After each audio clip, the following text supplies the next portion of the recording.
सेवाकुर भारत इस संस्था का प्रस्ताविक डॉक्टर नितिन गादेवाड़ ने किया। सन 1979 में संघ प्रेरित युवा यज्ञ चिकित्सकों ने समाज में कम दामों में अत्याधुनिक और समाज अभिमुख सेवा देने हेतु शुरू किया और संभाजी नगर स्थित डॉक्टर हेडगेवार रुग्णालय सेवांकुर भारत की मातृ संस्था है। इस उपक्रम के माध्यम से वनवासी क्षेत्र में अपने देश के बंधुओं के बीच रहकर वैद्यकीय विद्यार्थियों में सामाजिक संवेदनशीलता का संस्कार देने की कोशिश सेवांकुर यह संस्था करती है। संवेदनशील एवं समाजाभिमुख वैद्य चिकित्सक देश के हित में तैयार करना ऐसा सेवांकुर का उद्देश्य है। इसके पश्चात चयनित हर्षिता नेगवाल यह MGM मेडिकल कॉलेज इंदौर में पढ़ने वाली छात्रा ने विशेष रूप से इस कार्यक्रम के बारे में अनुभव कहे, जिसको सुनने इंदौर के बहुत सारे वैद्यकीय विद्यार्थी उपस्थित थे। सेवांकुर भारत संस्था से वैद्यकीय क्षेत्र में एक अनूठी पहल शुरू हुई है, जिससे समाज को अपेक्षाएं हैं, ऐसा मां जयंती भाई भाड़ेसिया ने विदित किया।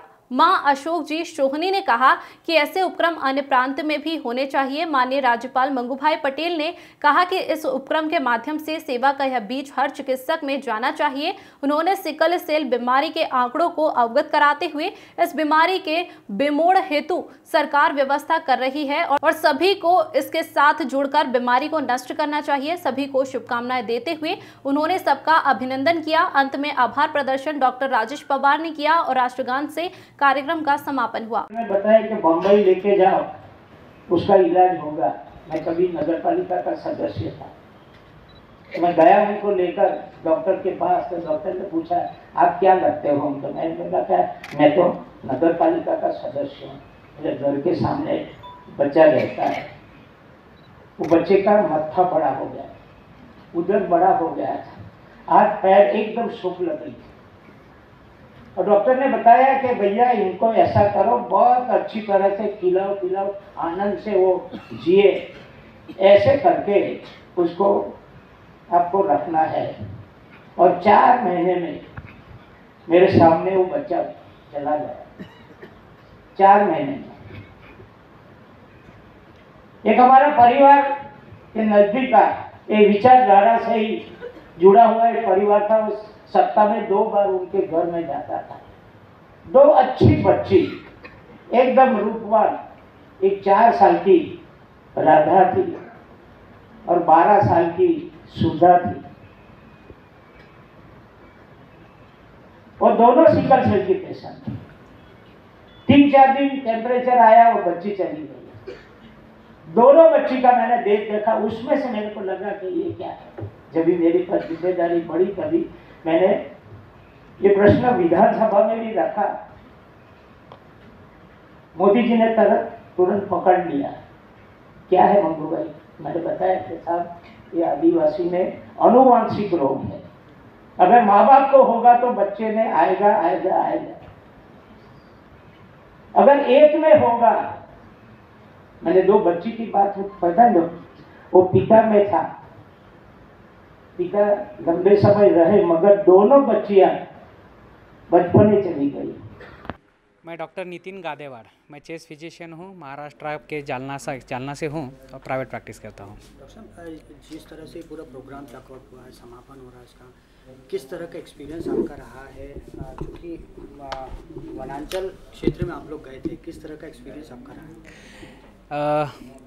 महाराष्ट्र से अलग अलग क्षेत्र से 300 मेडिकल स्टूडेंट्स और डॉक्टर्स मिल करके झाबुआ ज़िले के झाबुआ में शिवगंगा जो प्रकल्प है उसके माध्यम से 1 सप्ताह देश के नाम इस कार्यक्रम के माध्यम से 7 दिन वनवासी बंधुओं के बीच में आए थे, जिसमें अलग अलग जगह पे मेडिकल कैंप करना, वनवासी बंधुओं के बीच में रहना, उनकी समस्याओं को समझना, इस कार्यक्रम का आयोजन के पीछे का ये था। और इसमें लगभग 17 अलग अलग जगहों पे हमने मेडिकल कैंप किए।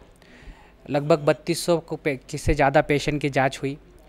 उसमें से लगभग 612 पेशेंट की सिकल सेल डिसीज़ के लिए स्क्रीनिंग की, जिसमें से 112 पेशेंट पॉजिटिव निकले। 2 दिन के लिए ये सारे विद्यार्थी और डॉक्टर्स अपने वनवासी बंधुओं के बीच में रहे, उनके घरों में रहे, उनकी समस्याएं समझी। ये सारा अनुभव विद्यार्थियों ने पिछले 7 दिनों में लिया। जो वनवासी बंधुओं, खासतौर से सिकल सेल का जो प्रॉब्लम है वो काफ़ी ज़्यादा इन वनवासी क्षेत्रों में देखा जा रहा है। जैसे कि हम सबको पता है कि ये सिकल सेल डिसीज़ जो है वो वनवासी बंधुओं में बहुत ज़्यादा उसकी समस्या है, लेकिन इसके 3 पार्ट है। जैसे सिकल सेल के बारे में जागरूकता बिल्कुल वनवासी बंधुओं में नहीं है। उसका जो डायग्नोसिस होता है उसके संदर्भ में कोई एक सिस्टम वहाँ पे अभी खड़ी नहीं है, और जो लोग पॉजिटिव निकले हैं उनको उसके प्रति जागरूकता ना होने के कारण उसकी ट्रीटमेंट कुछ होती है, उसके लिए कुछ काउंसलिंग होती है, उसके लिए कुछ करना चाहिए, ये उनको पता ही नहीं है। तो ये तीनों प्रकार के लोग हमको उसमें देखने को भी मिले। जो पेशेंट पॉजिटिव हमारे ओपीडी में आए, उनको अगर हम पूछते थे कि आपको पता है कि आपको ये बीमारी है, तो वो अवेयर नहीं थे उसके संदर्भ में। दूसरा कि डायग्नोसिस की सिस्टम ही नहीं है। जैसे वहाँ बताया गया कि बहुत सारा स्क्रीनिंग हुआ है, लेकिन हम जब 612 पेशेंट का हमने किया तो हमको 112 पेशेंट पॉजिटिव मिले। तो हमको ऐसा लगता है कि उसमें बहुत ज़्यादा काम करने की आवश्यकता है, ऐसा एक अनुभव आया। दूसरा समस्याएं उसमें है, वहाँ पे है, लेकिन जो शहरों की जो बीमारी है, पर्टिकुलरली शुगर्स की हो, हाइपरटेंशन की हो, ये पेशेंट हमें वहाँ कम दिखने को मिले। बट ज़्यादा से पेशेंट जो न्यूट्रिशनल डिफिशियंसीज होती है, अस्वच्छता के कारण होने वाली बीमारियाँ होती, यही एक प्रमाण वहाँ पे ज़्यादा है। इसका दूसरा पहलू ऐसा है कि वहाँ जो कल्चर है वहाँ का, उनकी जो सभ्यता है, उनके जो वैल्यूज़ है, वो आज भी वनांचल का व्यक्ति वो उसको स्वाभिमान से उसको लेकर के चलता है। उसका अनुभव हमारे विद्यार्थियों में भी लिया। महिला स्वावलंबन का विषय हो, महिला सुरक्षा का विषय, वो हमें झाबुआ में या पर्टिकुलरली उस एरिया में हमको देखने को मिला। ठीक है, आपका नाम एक बार वापस से बताइए। डॉक्टर नितिन गादेवाड़। मैं ये सेवांकुर भारत जिसके माध्यम से ये विद्यार्थी यहाँ है, उसका राष्ट्रीय संयोजक के नाते मुझ पर दायित्व है। मैं महाराष्ट्र से हूँ। बीमारियों की बात करें तो हमने सबसे ज़्यादा आर्थराइटिस और बोन जॉइंट पेन जैसे बोलते हैं अपन, उसकी बीमारियां ज़्यादा देखी। हाइपरटेंशन और डायबिटीज़ की बीमारियां हमने ज़्यादा देखी ज़्यादातर।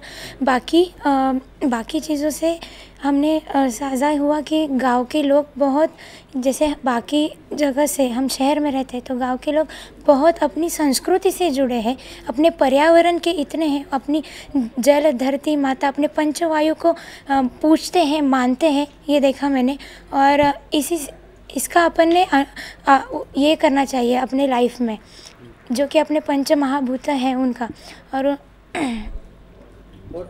जिस तरह से जो बीमारियां सामने आई, क्या आप लोग क्या सजेस्ट करते हैं कि वहाँ पर क्या फैसिलिटीज़ होना चाहिए, किस तरह की मेडिकल फैसिलिटीज़ वहाँ पर होना चाहिए, क्या रिक्वायरमेंट क्या क्या देखिए आपने? जैसे फर्स्ट एड है, जैसे गांव में 15 किलोमीटर दूर जाना होता है हॉस्पिटल के लिए, तो जैसे गरोदर माताएं हैं उनके लिए प्राइमरी हेल्थ केयर चाहिए। मेडिकल कैंप का ज़्यादातर आयोजन होना चाहिए, क्योंकि हाइपरटेंशन एंड डायबिटीज़ की बीमारियां जैसी बीमारियां स्क्रीनिंग से ज़्यादा पता चलती है अपने को। तो एक प्राइमरी हेल्थ केयर जो कि बेसिक है हर गांव के लिए, वो होना चाहिए। और मल्टीपल टाइम्स या बार बार मेडिकल कैंप होने चाहिए। एक डॉक्टर एक गांव में बेसिक होना चाहिए। आशीष तिवारी की रिपोर्ट।